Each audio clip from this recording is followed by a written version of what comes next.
Hello Conway High School, I'm Brianna and this is your news. So I hope everyone had a great weekend, hopefully visiting some haunted houses. In some school news, Student Council will be selling whiteout t-shirts for $15 and armbands for $5 during all lunches. Please buy these shirts because we are competing against Carolina Force to see who can raise the most money for the American Heart Association. The blood drive is on October 31st from 9 to 2:30 p.m. in the mini gym, and you can sign up for this during your lunch. There will be Spirit Night at Sonic on Thursday, November 1st from 4 to 8. 20% of sales will come back to Conway High School in support of the PBIS program. Due to circumstances beyond our control, CHS Prom will be Friday, April 26, 2013, from 6:30 to 10:30. As usual, students that are of senior status by the end of the first semester will be free. And congratulations to Conway High School's academic team for winning 3 out of 5 matches against Carolina Forest. Way to go, Tigers! In local and state news, former graduate of Conway High School in 2009, Morgan Hughes, was killed in a 3-vehicle crash Sunday night on Interstate 20 in Kershaw County. Morgan was pronounced dead at the scene of the crash. Also, former graduate of 2010, Christian McBee, was flown to Palmetto Health Richland Hospital in Columbia, where she is on life support.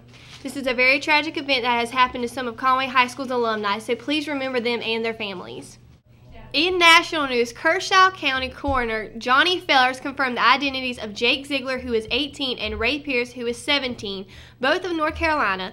The teens were last seen about October 13th when they left a party in the early morning hours with plans to drive from Catawba County to Myrtle Beach to watch the sunrise.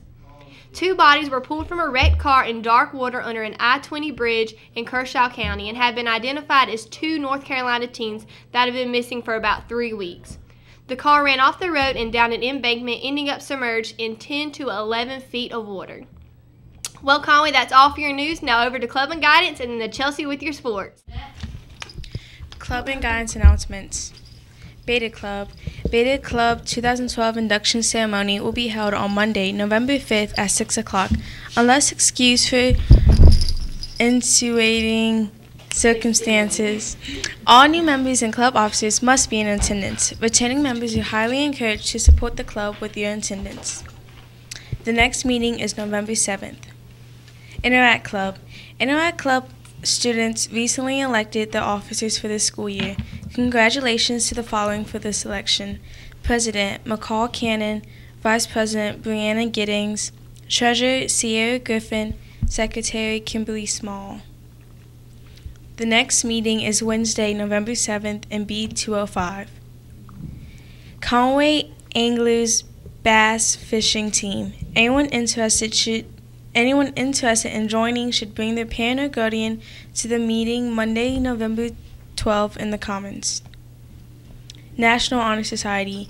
The next meeting is Thursday, November 1st in room A101. Everyone interested should attend. Math Honor Society. Pick up an application from Ms. Sampson's room or Ms. Goldfinch's room. Students must have taken or be currently enrolled in pre-calculus, must have a math and overall average of 90. Honor Societies. Art Honor Society. Next meeting is November 27th, 2012. English Honor Society's next meeting is November 20th, 2012.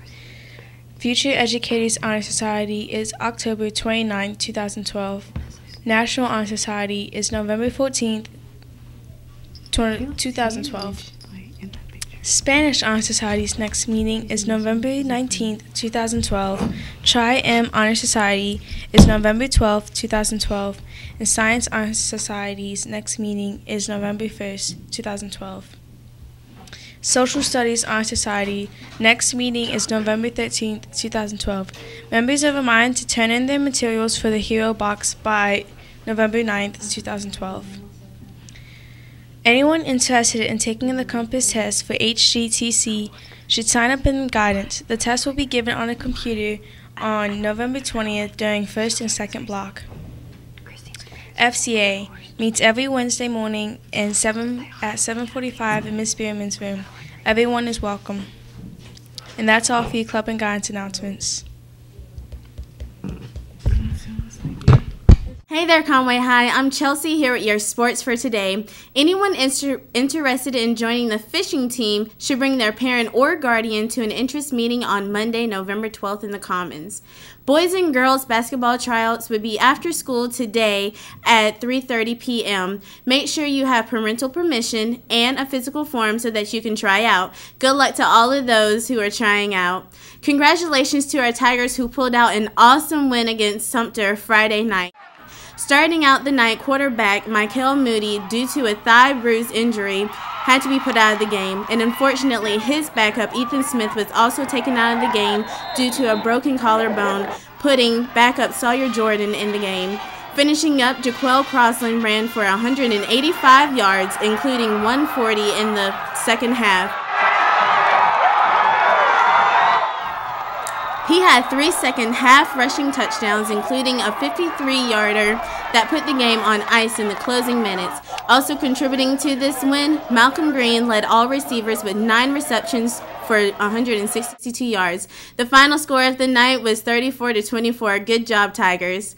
Also, a big congratulations to our JV and varsity cheerleaders who placed first place at this weekend's Conway Cheer Challenge. Good job, ladies. Furthermore, in other news, this weekend during the South Carolina and Tennessee football game, Carolina player Marcus Lattimore suffered from a tremendous injury that put his season to a premature conclusion. Miraculously, Lattimore suffered no fractures or broken bones, but his injury is season-ending, and the recovery process could require more than one off-season. Now to your scoreboard and schedule. Varsity football, Conway versus Sumter. Conway pulled out a great win against Sumter. The score was 34-24. Good job, Tigers. Today, Monday, cross country will go to Lower State at Johns Island in a track meet. This competition was scheduled originally on Saturday, but due to storms this weekend, it had to be rescheduled.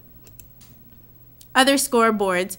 Football, South Carolina played against Tennessee. South Carolina pulled out a great win against Tennessee, 38-35. Also, Coastal played against Liberty. They also pulled out a great win with 36-12. Well, Conway, that's all for your sports. Now to Alejandra with your weather. Hey Conway, I'm Alejandra with your weather. Today we have a high of 59 and a low of 41 with a 0% chance of rain. The humidity is at 50%. This weekend we had wind and rain from the effects of Hurricane Sandy off our coastline. It was mild compared to what happened further up the coast are experiencing. Here's a look at the massive storm. Hurricane Sandy is projected to hit along New York and Jersey tonight. Even though it is Category 1 hurricane, it is slow moving and combining with a northeaster traveling up the coastline and a low pressure system moving in the northwest. That means lots of water and flooding and lots of wind and cold weather. Some elevations are calling up to 50 inches of snow. This storm covers a span of 1,000 miles with a center of 75 miles. Evacuations have been ordered and power crews east of the Mississippi are moving into the area to handle the estimated millions that will be without power because of this storm. Please keep those people in your thoughts and prayers. That's all for your weather. Now back to Brianna in the studio. Okay. Thanks for that awesome weather report, Alejandra. Now remember the victims of Hurricane Sandy. Now let's take a look at the feature of the day. Hey Conway, I'm Matt. And I'm Jess. And we're here with your feature today. Yo Jess, what are we going to be doing for our feature today, man? Stop. Your grammar is atrocious. And that's one of my biggest pet peeves. What's yours? My biggest pet peeve is at a restaurant when I ask for Coke, they say, "Is Pepsi fine?" And I say, "No, it's different." You know what I'm saying? Okay, my biggest pet peeve is when people I don't know touch me, because it aggravates me and I don't know them. My biggest pet peeve is when people smack their food, because it's annoying. My biggest pet peeve is when people breathe hard, because it's annoying. My biggest pet peeve is repeating myself. Why? Because I hate repeating myself. When people smack their food, because it's nasty. I guess my biggest pet peeve are people that talk about stuff that they really don't know about. Like, there's no need to act like you know something. I mean, just be yourself. My biggest pet peeve are those people that litter. Why? Because they destroy God's green earth, and it makes it look terrible. When people don't appreciate my beautifulness. My pet peeve is people snacking on gum because it's nasty and it's loud. My biggest pet peeve is people have road rage when they're driving. Yeah. My biggest pet peeve is misinformed people. When they think they know what they're talking about, but actually have no idea what they're talking about. My biggest pet peeve is when Jess Glasgow tries to put me on the news. My biggest pet peeve is when people drive slow and fast. My biggest pet peeve is when somebody goes to a Mexican restaurant and orders chicken fingers. You could go to McDonald's or Zaxby's to get that. My biggest pet peeve is when people eat with their mouth open because I don't want to see their food. That's nasty. Thanks, Conway, for telling us about your biggest pet peeve. Again, I'm Matt. I'm Jess, and let's go back to the studio. I have plenty of pet peeves. Well, that's all for your news, Conway. Stay classy.